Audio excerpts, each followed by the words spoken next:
नमस्कार, हस्तक्षेप में आपका स्वागत है। मैं हूं अमलेंदु उपाध्याय और आज दिन भर की खबरों पर चर्चा करने के लिए हमारे साथ हमेशा की तरह दो मेहमान जुड़े हुए हैं। दिल्ली से राजनीतिक विश्लेषक हरप्रीत सिंह ढींगरा जी और रतनगढ़ राजस्थान से राजनीतिक विश्लेषक स्वामी आत्मविश्वास जी। आप दोनों का हस्तक्षेप में बहुत बहुत स्वागत। नमस्कार जी। नमस्कार। नमस्कार। एक तो आज जो दिन भर की बड़ी खबरें हैं, जो इस समय बड़ी खबर जो बन गई है वो ये है कि केंद्रीय मंत्री रामविलास पासवान जी का लंबी बीमारी के बाद निधन हो गया है। और दिल्ली के एक अस्पताल में उनका इलाज चल रहा था और उनकी कुछ दिनों पहले दिल की सर्जरी हुई थी और 74 वर्ष के थे रामविलास पासवान जी। और उनके निधन की सूचना जो है वो उनके बेटे और लोक जनशक्ति पार्टी के राष्ट्रीय अध्यक्ष चिराग पासवान ने ट्वीट करके दी है। और चिराग पासवान ने अपने पिता के साथ एक बचपन की तस्वीर भी जो है वो शेयर की है सोशल मीडिया पर, मतलब ट्विटर पर। एक तो ये कि सबसे पहले हम लोग अपनी श्रद्धांजलि जो है वो रामविलास पासवान जी के लिए अर्पित करते हैं। बिल्कुल इस बात में कोई शक नहीं है कि रामविलास पासवान जी हमारी अमलेंदु इस जी बात हमारी श्रद्धांजलि रामविलास पासवान जी को अर्पित करते हैं और ये आशा करते हैं कि उनकी राजनीतिक विरासत को उनके बेटे चिराग पासवान बड़ी बखूबी से संभाले, उनको संबल मिले जी। ये बात सही है कि रामविलास पासवान का भारतीय राजनीति तो खास तौर से जो दलित राजनीति है उसमें एक समय बड़ा स्थान था। हालांकि वो सीधे सीधे डॉक्टर अंबेडकर के अनुयायी नहीं थे। वो पहले सोशलिस्ट पार्टी में गए और सोशलिस्ट पार्टी से ही पहली बार वो विधायक बने थे। और कमांडर अर्जुन सिंह भदौरिया जो सोशलिस्ट पार्टी के बड़े नेता हुआ करते थे, डॉक्टर लोहिया के साथी हुआ करते थे, उनके शिष्य थे रामविलास पासवान जी। और थोड़े दिन पहले उन्होंने कमांडर अर्जुन सिंह भदौरिया के साथ अपनी एक चित्र जो था वो ट्वीट भी किया था। तो उसके बाद फिर जो थे वो, क्योंकि लगभग सोशलिस्टों का और डॉक्टर अंबेडकर का बहुत कुछ जो था वो एक तरीके से वैचारिक साम्य सा था। हालांकि मतभेद भी थे उनमें काफी, लेकिन फिर वो जो थे वो अम्बेडकरवादी हुए और फिर कहते वो अंत तक अपने को अम्बेडकरवादी रहे। ये बात अलग है कि वो बार बार भगवा चोला जो थे वो पहनने की कोशिश करते थे और पहनते भी थे। अब भगवा खेमा उनके भगवा चोले को स्वीकार करता था या नहीं, ये एक अलग प्रश्न है। और रामविलास पासवान जी को मौसम विज्ञानी भी कहा जाता था। और मौसम विज्ञानी इन अर्थों में कहा जाता था कि वो भाप लेते थे कि राजनीति का रुख जो है वो किस तरफ जा रहा है। और आप लोगों को याद होगा कि जब एक वोट से अटल बिहारी वाजपेयी जी की सरकार गिर गई थी तो उसमें पासवान जी की बड़ी भूमिका थी। और बाद में फिर जो थे वो उन्हीं अटल बिहारी वाजपेयी जी के साथ भी हो गए थे। और मोदी जी के साथ तो खैर वो रहे, मतलब अच्छे से रहे 2014 में भी और 19 में भी। तो अब आगे की राजनीति उनका बेटा मतलब चिराग पासवान जो है वो कैसे करेंगे और क्या करेंगे, ये आने वाला समय बताएगा कैसे वो करेंगे। फिलहाल तो जो मतलब नजर आ रहा है वो नजर ये आ रहा है कि जो भारतीय जनता पार्टी की डलहौजी नीति है, अपने ही सहयोगियों को हड़प लो, तो इसका शिकार जिस तरीके से वो उद्धव ठाकरे को करना चाहते थे और लगभग सफल भी हो गए थे, लेकिन उद्धव ठाकरे चूंकि समझदार थे तो उनका शिकार होने से बच गए। यही वो चिराग पासवान के साथ भी जो भारतीय जनता पार्टी करना चाहती है। और चिराग पासवान भी जो फिलहाल तो जो है वो भाजपा के मोहरा बने हुए हैं। अगर अलग भी लड़ते हैं और भाजपा गठबंधन से अलग होकर लड़ते हैं तो वो कुल मिलाकर के फायदा जो है भाजपा को ही पहुंचाएंगे, मतलब किसी दूसरे को नहीं पहुंचाएंगे। और यही भाजपा की मुझे लगता है रणनीति। बहरहाल चूंकि एक टीवी का एक कार्यक्रम था और उसमें पासवान जी स्वयं मौजूद थे और हम भी उसमें मौजूद थे, तो उन्होंने पासवान जी ने स्वयं कहा कि वो मतलब वो उनको मौसम वैज्ञानिक कहा जाता है। लेकिन आगे की राजनीति अब जो है वो चिराग पासवान को करनी है। वो कैसे करेंगे वो ये उन्होंने कहा। तो बहरहाल एक अध्याय जो है वो राजनीति में भारतीय खत्म राजनीति हुआ। का वो खत्म हुआ। और जब मंडल कमीशन की रिपोर्ट लागू की गई तो उस मंडल कमीशन की रिपोर्ट को लागू करने में भी वीपी सिंह के साथ साथ रामविलास पासवान और शरद यादव, इन दोनों का भी था वो काफी योगदान था। और वीपी सिंह के साथ साथ उस पूरे आंदोलन के दौरान लोगों की प्रतिक्रियाएं, मतलब खिलाफ विरोधी प्रतिक्रियाएं जो है वो उन दोनों के खिलाफ भी काफी हुई। तो बहुत से योगदान भी है, हर व्यक्ति का अपना एक योगदान होता है। और जो एक सोशलिस्टों और अम्बेडकरवादियों के साथ एक बड़ी दिक्कत होती है कि आखिर में जाकर के जो है वो हिंदुत्ववादियों की शरण में पहुंच जाते हैं। तो ये जो था वो उनके साथ भी दिक्कत थी, रामविलास पासवान जी के साथ। अफसोस की बात यह है कि अंतिम समय में जिस समय पासवान जी को शुद्ध तौर पर दलित राजनीति करनी चाहिए थी और दलितों के हित की बात करनी चाहिए थी, ऐसे समय में वो दलित विरोधियों के साथ जो थे वो खड़े रहे।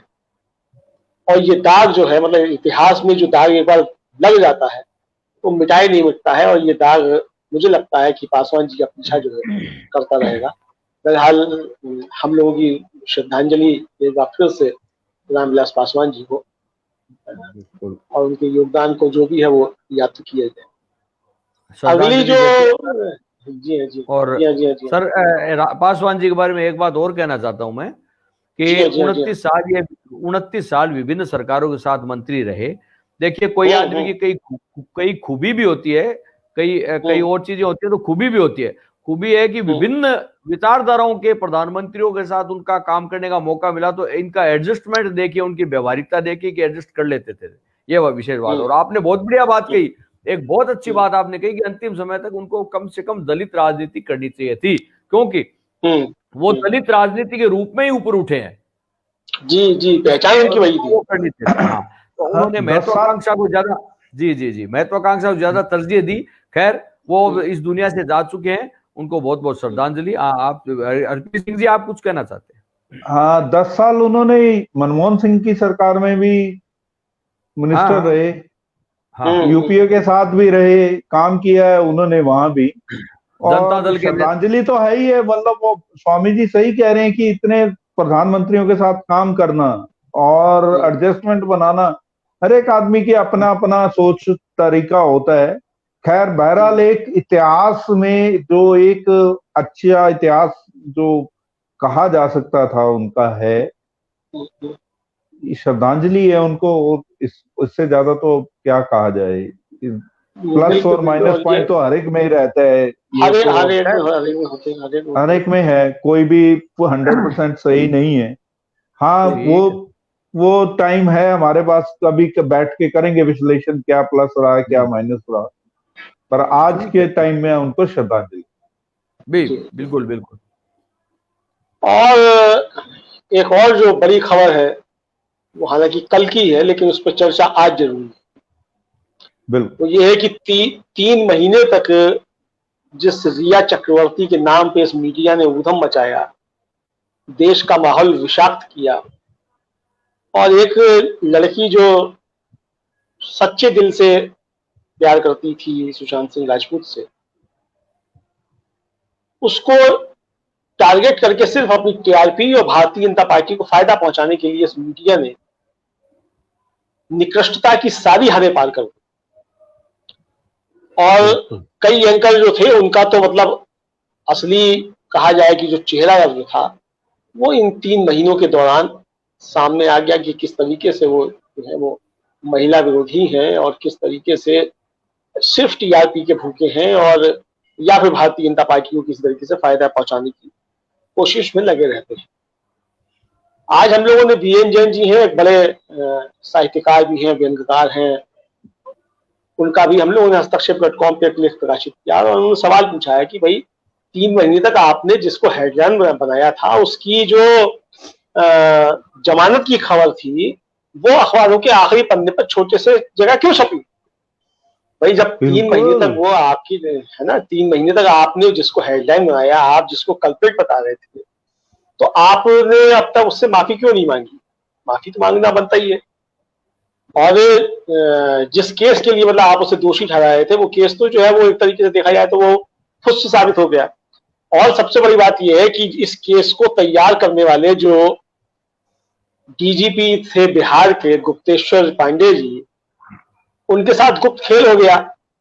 नीतीश जी ने कर दिया और भारतीय जनता पार्टी ने भी कर दिया कि मतलब जो काम उनको सौंपा गया था कि आत्महत्या को हत्या साबित करो और बिहार चुनाव में फायदा दिलवाओ, वो उसको ठीक तरीके से नहीं कर पाए, तो इसलिए उनका टिकट जो है वो कट गया।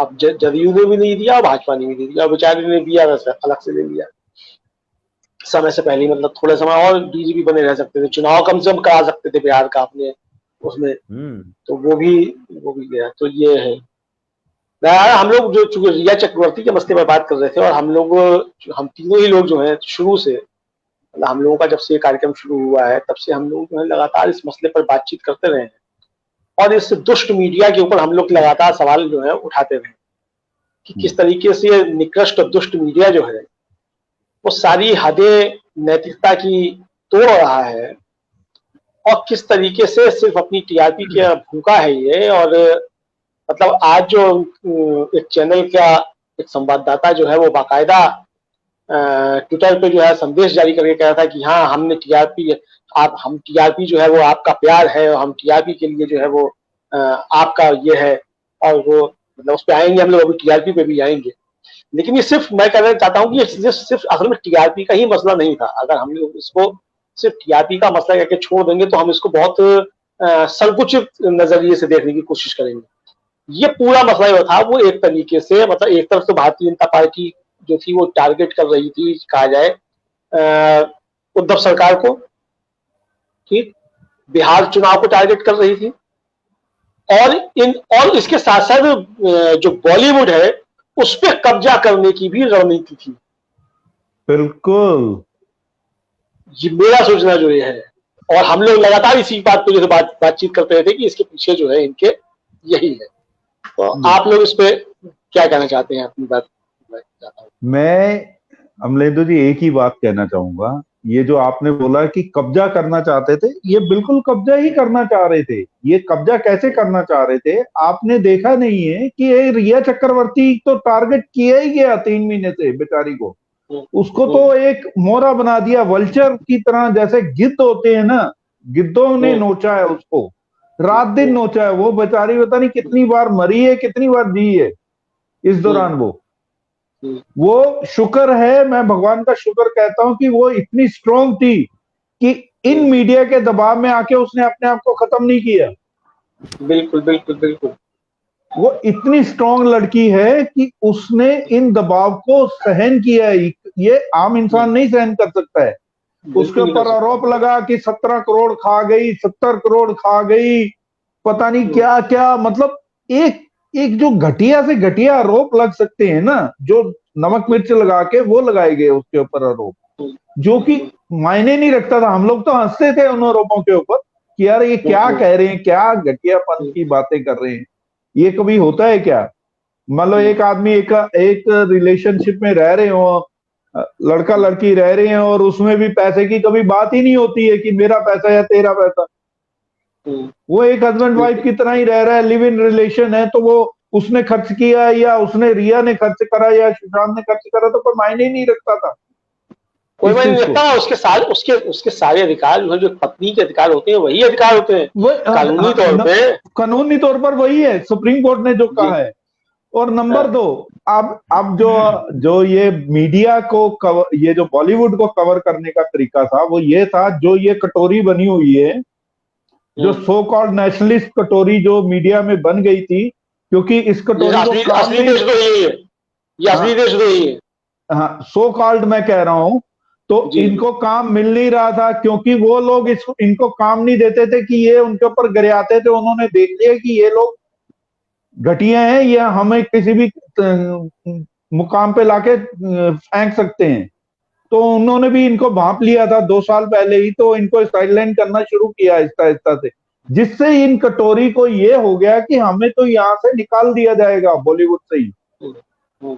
और ये जो बॉलीवुड से साइडलाइन देखिए कैसे करना शुरू किया, हर एक पर्सनल, जैसे दीपिका हो गई और एक्ट्रेसेस हो गई, उनकी पर्सनल जो बातें हैं वो मीडिया में डाली गई, जान के घुमाई गई कि जैसे ये किया जाए, फर्जी डाली गई कि ये बिल्कुल कल्प्रिट है। स्पोज मैं मानता हूं, मेरी बात सुनिए, नशा कोई भी चीज का बुरा है, चाहे वो शराब का हो, चाहे वो गांजे का है, चाहे वो किसी भी चीज का है, किसी का भी, ठीक है।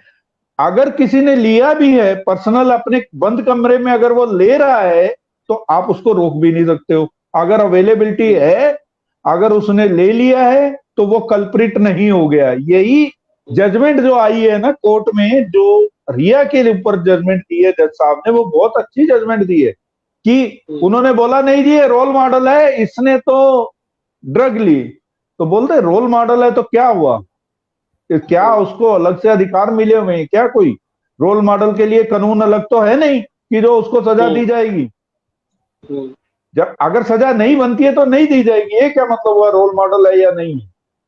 ये सारा जो खेल शुरू हुआ था, ये ठाकरे परिवार को, उद्धव ठाकरे और उनके बेटे को बदनाम करने के लिए शुरू हुआ था।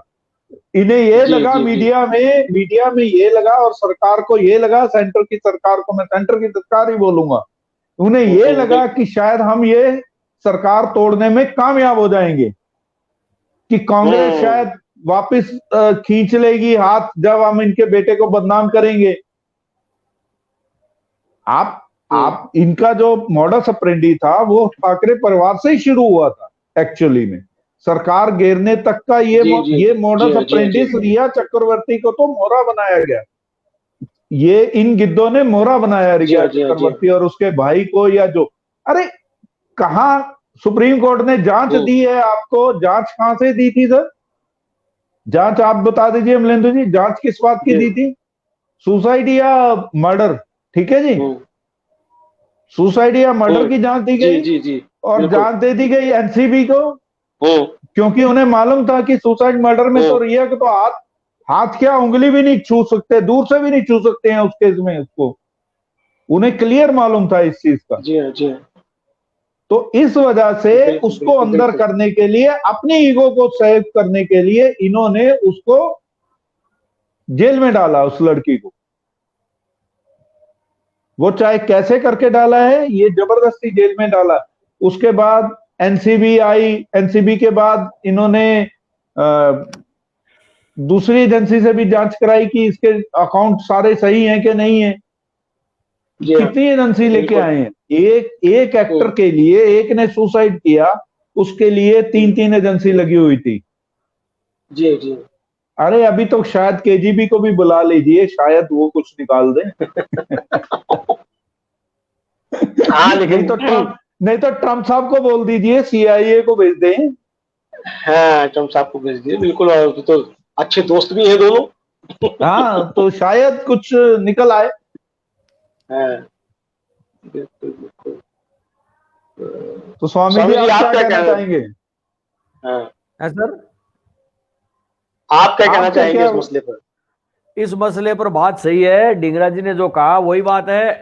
बेमतलब रिया चक्रवर्ती को परेशान किया गया, और बात यह भी सही है कि उद्धव ठाकरे और उसके बेटे को बदनाम करने के लिए, ये सरकार गिराने के लिए प्रयास था। सारा का सारा मामला इसीलिए था, 80,000 फेक आईडी इसीलिए बनाई गई थी, सारा चक्कर इसीलिए था। लेकिन खोदा पहाड़ निकली चुईया, पता चल गया, इधर उसको जमानत मिल गई और इधर एम्स ने कह दिया कि वो ये तो सुसाइड है, इसलिए क्या करें अब। और मैं समझता हूं अमलेंदु जी, आज का तो सबसे बड़ा मुद्दा जो है वो जो है रिपब्लिक टीवी है। हाँ, बिल्कुल सबसे बड़ा मुद्दा वही है। तो हम लोग आखिर में उसकी तरफ आते, तो आखिर में उसकी तरफ आ रहे हैं। और उसके साथ साथ 2 चीजें हुई हैं, मतलब रिपब्लिक टीवी तो है ही, आज मीडिया से जुड़ी हुई 2 चीजें हैं। जो आज तक चैनल है उसके ऊपर भी जो 1 लाख रुपए का जुर्माना लगाया गया है। आज तक चैनल, हाँ बिल्कुल, हाँ, जो news broadcasting standard authority NBSA है, उसने चैनल आज तक पर 1 लाख रुपए का जुर्माना लगाया है। और यह कार्रवाई सुशांत सिंह राजपूत से जुड़े फर्जी ट्वीटों के प्रसारण की वजह से की गई है, और चैनल को ऑन एयर माफी मांगने के लिए भी कहा गया है। अब हालांकि जो उनकी संस्था है एनबीएसए, उसके ये सदस्य हैं, और जो गौहर रजा शायर हैं, उनके मामले में भी एनबीएसए ने एक और चैनल को माफी मांगने को कहा था, मगर उसने माफी नहीं मांगी थी। तो ये मांगे माफी या नहीं मांगे, बहरहाल ये एक चीज तो आ गई सामने कि ये जो है बदमाशी किस तरीके से मीडिया कर रहा है और किस तरीके से निजी स्वार्थों के लिए जो है जनता की भावनाओं के साथ खेल रहा है। सबसे बात यह है कि आप टैक्स पेयर्स का पैसा और टैक्स पेयर्स का समय जो है वो आप बर्बाद कर रहे हैं, मतलब अपने व्यापार के लिए।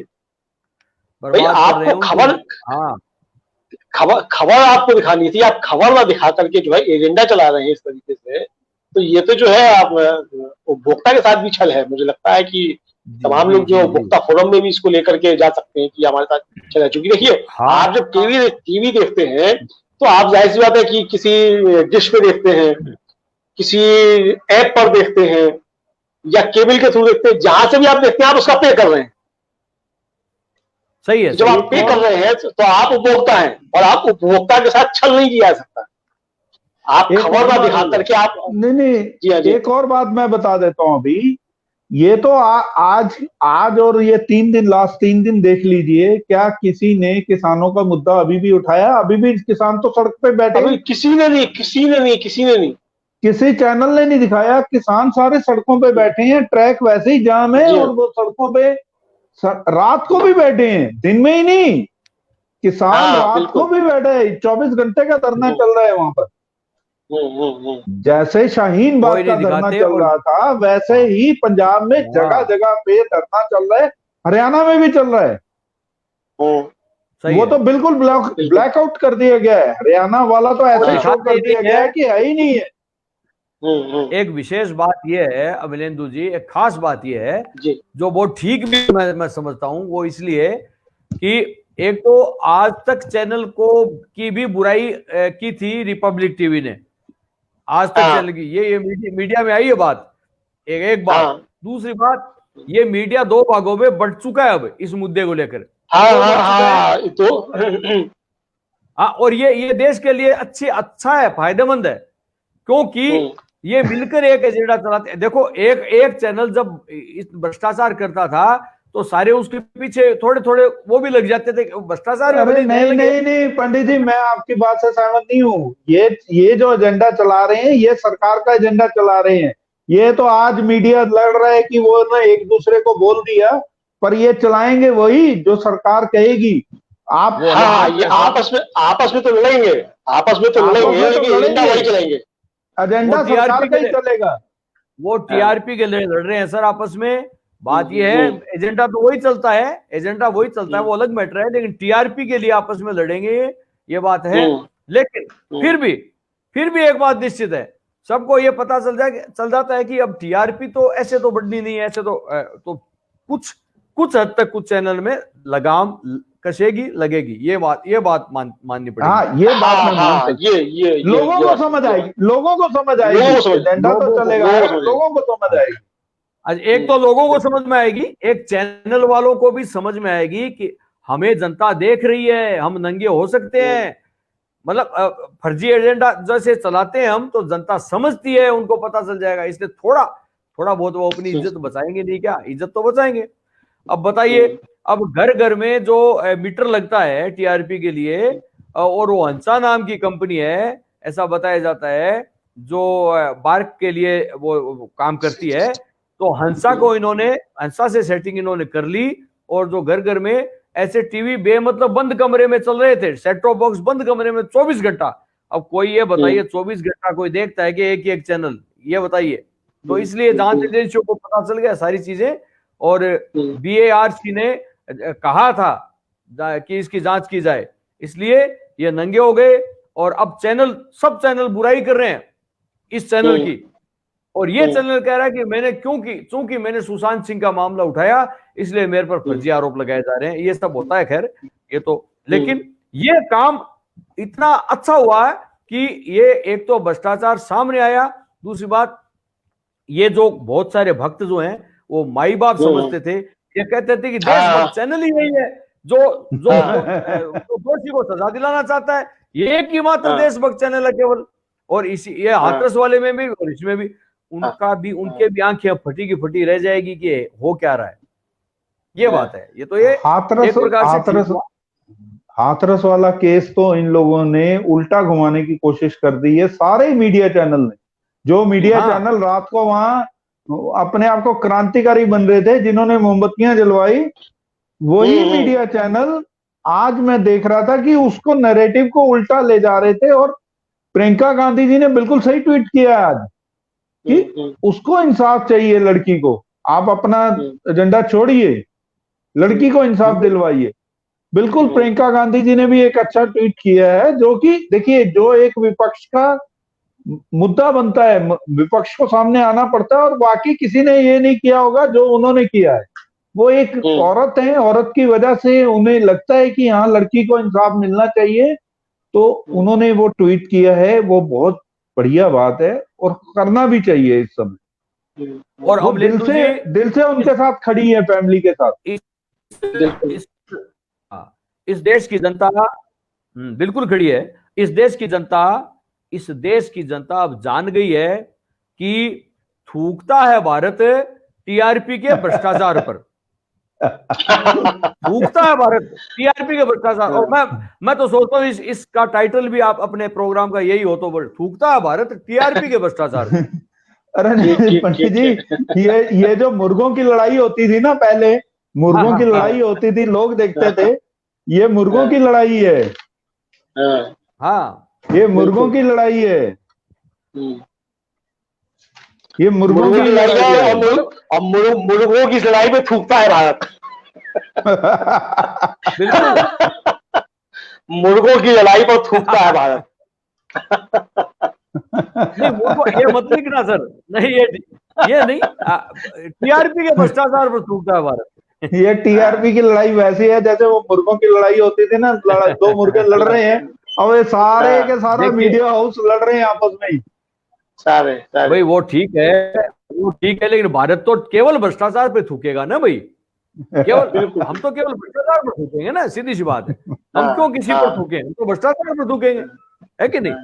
और ये कहने का तात्पर्य क्या है, एक आपको याद होगा कि टीएन शेषन से आने से पहले किसी को पता नहीं था कि देश में कोई चुनाव आयोग भी होता है क्या, आम आदमी को था ना ऐसी बात।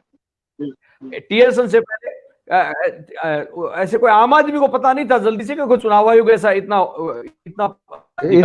एक्शन ले सकते हैं, या अधिकार नहीं पता थे कि लोगों को अधिकार नहीं मालूम थे। हाँ, इसी प्रकार से भक्तों को यह मालूम नहीं था अभी तक कि ये लोग भी आम इंसान होते हैं क्या, जिनको काम क्रोध लोभ मोह मद सब सताते हैं। ये होते हैं क्या मीडिया हाउस वाले? भक्तों को पहली बार पता चला है कि ये भी होते हैं, और ये बहुत ज्यादा होते हैं, क्योंकि हजारों करोड़ों का खेल होता है सर, हजारों करोड़ों का खेल होता है ये बात।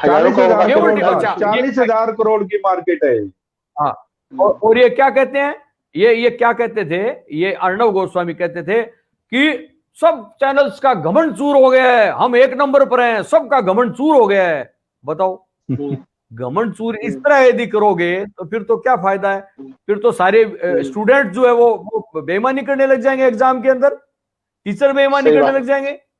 इस तरह घमंड जो जिन चैनल्स को न्याय की बात करनी चाहिए, जो स्तंभ है इस देश का, चौथा स्तंभ है, और न्याय की बात करनी चाहिए, वो अन्याय के मामले में धसा हुआ मिला। तो इस तरह से इनको तो शर्म आनी चाहिए कम से कम, और इतने नंगे हो गए। और हमें तो पहले ही मालूम था, इनकी भाषा से ही पता चल जाता है, इनके कार्यकलापों से पता चल जाता है, लेकिन भक्तों का क्या होगा जिनको पहली बार पता चला जी। हाँ, दिक्कत भक्तों की है, सही बात है। हम लोग भी जो है वो चिंतित है भक्तों के लिए। क्या करें, ये देश के हिस्से है ना, भक्त भी तो देश के नागरिक है ना, सबको साथ नहीं, बिल्कुल इस देश के नागरिक है। हम उन्हें पाकिस्तान नहीं भेजेंगे, भक्तों को हम पाकिस्तान नहीं भेजेंगे। बिल्कुल हम नहीं भेजते, हम इस देश में उनको सक्षम बनाएंगे, हम उनको बिल्कुल सक्षम बनाएंगे। हालांकि हम जानते हैं कि उन भक्तों के दिल में जो पाकिस्तान बसता है, लेकिन हम फिर भी उन्हें पाकिस्तान नहीं भेजेंगे। हाँ, वो दिन में और रात में एक ही गुनगान गाते रहते हैं। हाँ दयाल, ये मजाक की बात थी, लेकिन असली बात यही है कि मतलब इस उससे जो है वो सामने जो है खुल करके आ गया है कि किस तरीके से जो है काले धंधे जो है वो मीडिया के अंदर चल रहे थे, और जो मीडिया स्वयं को वॉचडॉग होने का दम भरता है, वो वॉचडॉग जो है वो किस तरीके से, मतलब सर डॉग को भी सर ऊंट पहाड़ के नीचे आ चुका है। अब की बार ये ऊंट बात पहाड़ के नीचे ये बात सही है कि हाँ, मीडिया के ऊपर किसी ने हाथ नहीं डाला था, मीडिया के ऊपर हाथ डल गया है। आज मीडिया के ऊपर हाथ लेकिन डाला है। इसके देखिए, लेकिन देखिए, हम लोग भले ही इस पे खुश हो रहे हैं कि मीडिया के ऊपर हाथ नहीं, डल खुश गया। नहीं हो रहे, ये गलत हुआ है कि मीडिया हाँ, ने गलत किया है, मीडिया ने गलत किया और एक्सपोज होना भी गलत ही है, जिससे नहीं, लोगों एक्सपोज में होना बहुत गलत नहीं है। नहीं, देखिए इसको भी मैं दूसरे नजरिए से देख रहा हूँ। मैं इस नजरिए से देख रहा हूँ, चूंकि भक्त संप्रदाय जो था वो मीडिया को काबू उस तरीके से नहीं कर पाता था जिस तरीके से इस समय उसने काबू किया हुआ है। हाँ, और बहुत सी चीजें जो थी वो उसके हाथ से बाहर निकल जाती थी, वो बाहर निकल गई। और अभी भी लोगों के मन में विश्वास बना हुआ था कि मीडिया जो दिखाता है वो सच होता है, मीडिया जो छपता है वो सब सच होता है। ये एक विश्वास जो था वो बना हुआ था। और आपको याद होगा कि सबसे पहले इस विश्वास पे, मतलब एक तरीके से प्रहार करने के लिए दो लोग जो थे वो मैदान में आए, एक अरविंद केजरीवाल और नरेंद्र मोदी। और दोनों ही मीडिया की पैदाइश है, ये भी हमको याद रखना चाहिए। दोनों ही हाँ, मीडिया के बनाए हुए लोग हैं, जिनका अपना कोई जनाधार नहीं था, अपना कुछ नहीं था, जिनको मीडिया ने बनाया, 100% मीडिया की देन। तो अब मीडिया को जिस तरीके से, इस तरीके से अब उन्होंने अपने लोग घुसा करके, और जो गंदगी हो सकती थी मीडिया में वो गंदगी फैली, और वो इस तरीके से चीजें बाहर निकल करके आ रही हैं। अब जब मान लीजिए आप, मतलब हम लोग सोच रहे हैं कि ये टीआरपी के लिए गंदा खेल कर रहा था, उसके ऊपर कार्रवाई हो रही है, उसके ऊपर कार्रवाई हो रही है, लेकिन इस बहाने कहीं ना कहीं जो है, मतलब एक नजीर बन जाएगी, और फिर जो डेमोक्रेटिक राइट्स आम लोगों के हैं उनको भी कुचलने की राह पे जो सरकार चल पड़ी है वो एक तरीके से स्वच्छंद हो जाएगी। ये इस घटनाक्रम के नुकसान भी हैं, नुकसान। और इस पे हमको नजर बहुत बना के रखनी पड़ेगी। मतलब सिर्फ ये अर्नब गोस्वामी का और टीआरपी का मसला जो ये नहीं है, इसके पीछे जो असली खेल चल रहा है, मतलब वो तो मोहरा है, तो हम सब जानते हैं कि वो मोहरा है और वो भारतीय जनता पार्टी के लिए काम करते हैं, ये भी हम सब जानते हैं। मगर इसकी आड़ में जो खेल चल रहा है, तो ये जो है, इसके दुष्परिणाम जो है वो आगे आने वाले समय में बहुत ज्यादा हमको दिखाई पड़ सकते हैं, और इस पे बहुत नजर बना करके रखने की जरूरत है। मतलब जो एक तरीके से कहा जाए, राय जो है वो जो भक्त संप्रदाय बनाने की कोशिश करता है कि मीडिया बिकाऊ है, मीडिया बिकाऊ है, मीडिया बिकाऊ। हम लोग ये बात अच्छी तरीके से एक तो समझ लें कि मीडिया जो है वो बिकाऊ नहीं है। मतलब मैं ये कह रहा हूं, ये जितने भी लोग एजेंडा चला रहे हैं ये बिकाऊ नहीं चला रहे, ये पैसा लेके एजेंडा नहीं चला रहे। ये भारतीय जनता पार्टी की चूंकि मानसिकता के लोग हैं, उस मानसिकता के लोग हैं, और इनको, हाँ, तो ये उस मानसिकता का एजेंडा चला रहे हैं। मतलब हमको ये भूल नहीं करनी चाहिए कि ये जो है वो बिकाऊ हुए, बिक करके कर रहे हैं, बिक कर नहीं कर रहे हैं। ये इनकी असलियत जो है वो, इनकी मानसिकता जो है वो सामने निकल करके आ रही है। एक्चुअली इनको बीजेपी के पदाधिकारी होने चाहिए थे और चुनाव लड़ने चाहिए थे, लेकिन वहां न जाकर ये मीडिया में आ गए। बात इतनी है। हाँ, बिल्कुल बात इतनी है। और तमाम लोग जो है नौकरियां छोड़ के जा भी रहे जी। इसका एक नुकसान भी है ना अमलेंदु जी, ये भारतीय जनता पार्टी का एजेंडा तो चला ही रहे हैं सुबह शाम, हिंदू मुस्लिम, ये एक किस्म से मैं कहूं तो मीडिया दंगे फैलाना चाहता है, नफरत फैला रहा है। मीडिया न्यूज नहीं दिखा रहा है, ये बहुत गलत चीज है। ठीक है, मेरा पर्सनल मानना यह है कि ठीक हुआ, चाहे वो आज के टाइम में डीआरपी के लिए इसके अर्नब के ऊपर और दो चैनल के ऊपर और भी, दो और चैनल के ऊपर भी कार्रवाई हुई है। टीआरपी का खेल एक अर्नब का चैनल ही नहीं कर रहा था, और दो चैनल मराठी के चैनल भी, दो रीजनल चैनल भी हैं। हाँ, एक नाटी का, एक और कोई भी चैनल, हाँ, वो चैनल भी कर रहे थे। तो ये जो मीडिया कर रहा था या जो हो रहा है ये गलत हो रहा था, इसको एक्सपोज होना जरूरी था। चाहे वो इसके इफेक्ट अब देखा जाएगा कि साल के बाद क्या होते हैं, 6 महीने बाद क्या होते हैं, क्योंकि बहरहाल इनकी मानसिकता नहीं बदलने वाली है किसी भी चैनल नहीं, बिल्कुल के बिल्कुल मानसिकता नहीं बदलेगी, और ये आदेश में आग लगाने के लिए ही बैठे हैं। ये आप देखते जाइए, 2 दिन पहले सिर्फ हाथरस के ऊपर उस समय कैंडल मार्च हो रहा था, उसके बाद हाँ। जैसे ही सरकार ने उनको आंखें दिखाई हैं वैसे ही वो गूंग गए।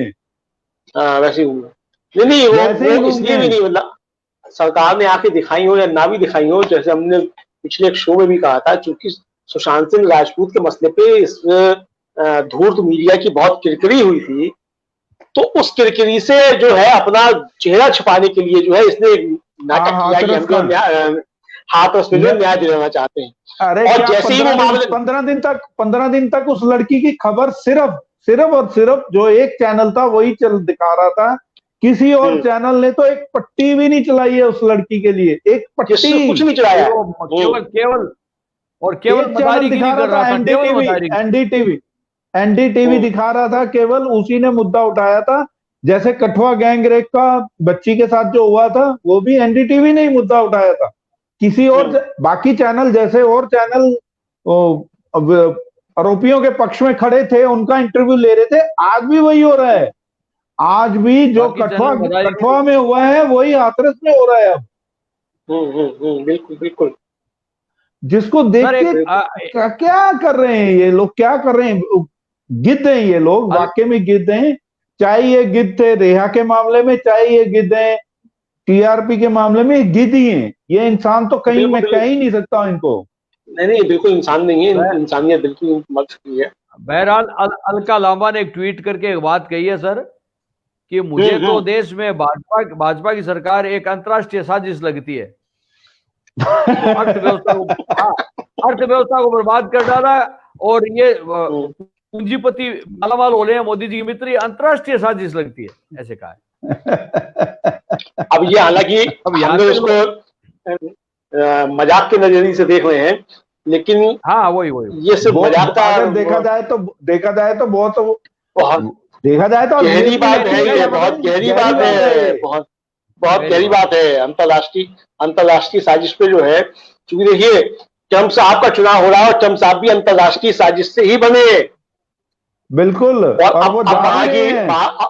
अब वहां की एफबीआई जो है उसने बाकायदा जो है कहा है कि हम जो है अब पूरे चुनाव पे नजर रखे हुए हैं, और अंतरराष्ट्रीय जो है वो दखल हम इसमें नहीं होने देंगे राष्ट्रपति चुनाव पे। ये बाकी एजेंसी ने, जो गुप्तचर एजेंसी, उसने बाकायदा बयान जारी करके कहा है। तो ये अंतरराष्ट्रीय साजिशें जो है निश्चित तौर पे हैं, और चूंकि इसी अंतरराष्ट्रीय साजिशें कहीं ना कहीं हैं, तभी लोगों के दिमाग में तो अंतरराष्ट्रीय साजिश जाता है, मतलब चूंकि अंतरराष्ट्रीय साजिशों से ही। फेसबुक का जो केस बना है वो यही तो है, वहां भी तो यही हुआ था। वही अंतरराष्ट्रीय साजिश तो हुई थी, जो ट्रम्प का जो केस बना वो भी तो यही है। अगर देखा जाए तो, और हमारे यहाँ भी जो कैम्ब्रिज एनालिटिका का मामला हुआ, अभी जो वही अभी जो अमेरिकी अखबार ने खुलासा किया कि किस तरीके से जो है फर्जी पेज बनाए गए, और किस तरीके से एंटी मोदी और एंटी भाजपा पेज थे वो बंद किए गए, और किस तरीके से फेसबुक ने भाजपा की चुनाव में मदद की, ये सब चीजें जो आई, तो ये भी तो अंतरराष्ट्रीय साजिश ही है,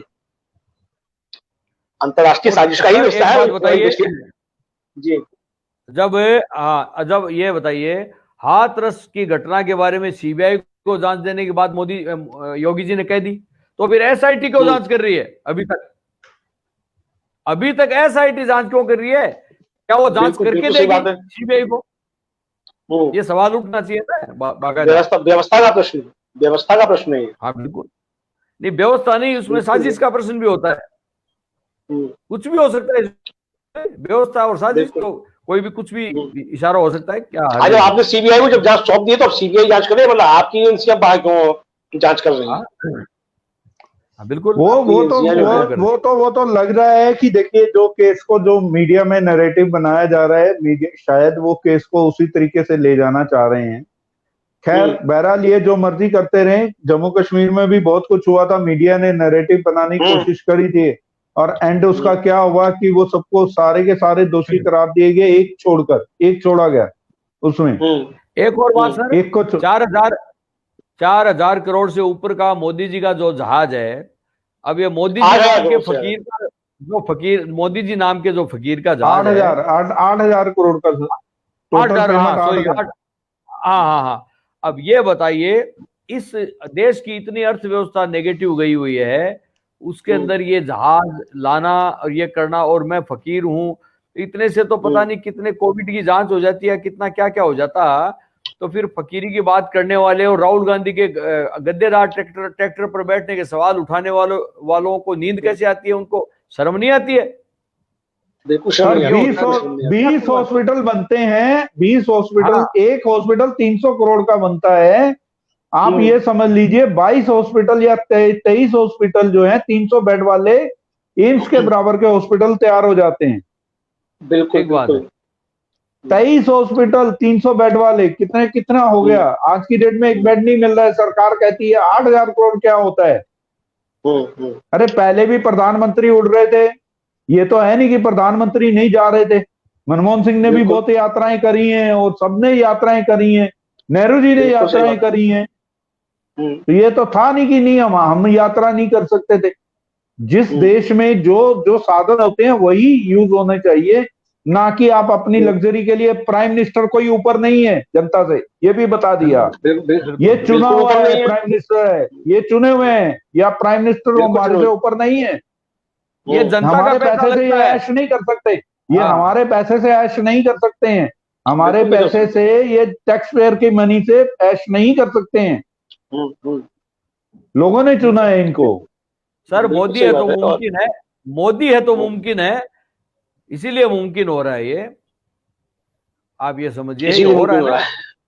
इसीलिए गुफा के अंदर, खाली गुफा में हाथ हिलाना मुमकिन हो रहा है, खाली गुफा में। तो चलिए, अब आप आज का जो है कार्यक्रम मुझे लगता है कि हम लोग अब यहीं समाप्त किया जाए, और कल फिर जो है हम लोग मिलेंगे किसी नए मुद्दे के साथ, नए मुद्दों पे। और अपने दर्शकों से हम फिर निवेदन करेंगे कि आप YouTube पर देख रहे हैं तो अगर आपने अभी तक सब्सक्राइब नहीं किया है तो सब्सक्राइब कर लीजिए हमारा चैनल, घंटी वाला बटन भी दबा दीजिए और वीडियो को शेयर भी कीजिए ताकि और लोगों तक भी बात पहुंचे। और फेसबुक पर देख रहे हैं तो हमारे पेज को लाइक कीजिए और वीडियो को शेयर कीजिए। और आज की चर्चा को हम यहीं विराम देते हैं। कल फिर जो है या परसों जब भी हम लोगों को समय होगा तो फिर हम लोग जो है वो बैठ करके देश दुनिया की समस्याओं पर, देश दुनिया के मसलों पर फिर एक बार जो है चर्चा के लिए इकट्ठा होंगे। और हमारे दर्शकों का और हमारे मेहमानों का, दोनों का बहुत बहुत आभार। इसी के साथ कार्यक्रम नमस्कार, आदाब, सत श्री अकाल। नमस्कार, नमस्कार सर, नमस्कार।